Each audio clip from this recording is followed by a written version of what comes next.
belonged to the Bacon family at the time, and they, Ms. Bacon indicated that it was sort of an eyesore and they were wanting to get rid of it, so I bought it from them.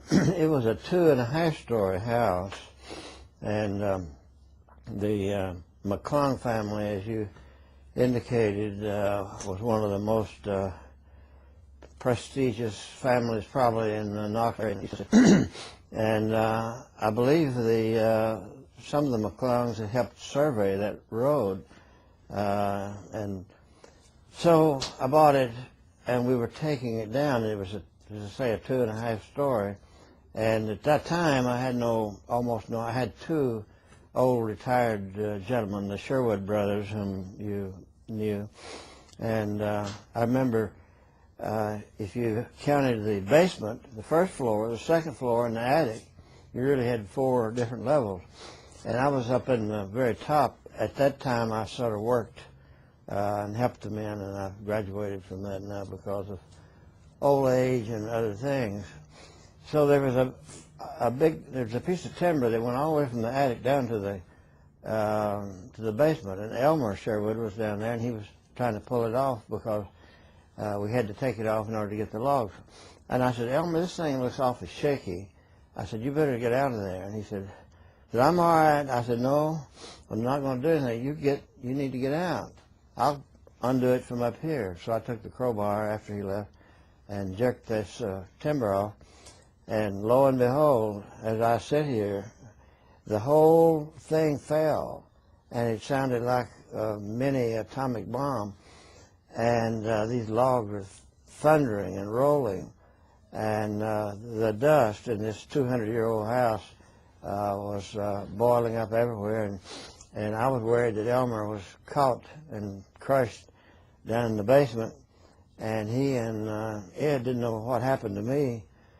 And I barely remember that there was a window nearby, and as it started to fall, I jumped out this window, and there was a smokehouse, a tall smokehouse next to it, and I jumped farther than I thought I could jump, and caught my arm in the window of that log building, taking all the hide off.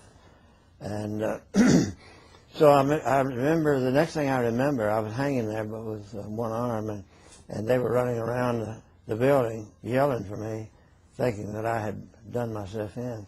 But at any rate, Miss Bacon was nice, took me in, poured coal oil, kerosene on my arm, and fixed me up. Well, you know, that's an interesting question, because the people are always worried about termites. And actually, the termite, in order to eat and live, has to have moist soil, mud. It builds a little tunnel. And for some reason, I guess they were smart termites, they had built these tunnels up to the top, and they were eating from the top down. And so the top floor was almost entirely destroyed by these termites. In the oak, it didn't appear, it wasn't so obvious to look at the outside, but you could hit it with a hammer or even your fist, and it had a hollow sound because they'd eaten all the glucose out of it. So that's why I didn't put it's pretty much, well, I guess it's almost exactly like it was, except it's missing the top floor. Well, the tradition was that it had been used as a hospital during the Civil War, and that family and in that location was one of the first areas settled in Middle East Tennessee, I would say. So we think was built in the late 1700s or very early 1800s, and it had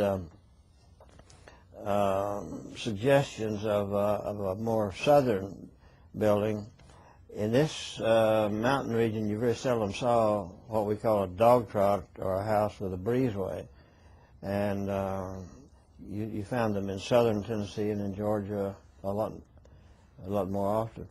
And I suppose that people are always asking, why, and I really think it came from the idea of having the kitchen separate from the house.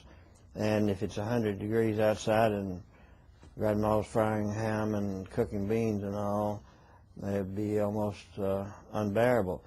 And I remember once that I was in the kitchen with my grandmother, and she was saying to me and my brother David, "You all get out of here, go in the house." We were already in the house, and she would always say, "Go on in the house." And I think this is an illusion, reflection, or whatever, alluding to the fact that at one time the kitchens were separate. So if you were in the kitchen, it makes sense to go in the house. I never could understand. They were already in the house.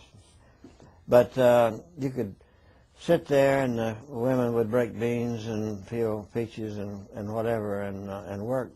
But this was sort of on the borderline between, I guess, the beginning of the area that would have had this dog trot kind of thing. I don't, very seldom, if ever, saw them in the mountains and all.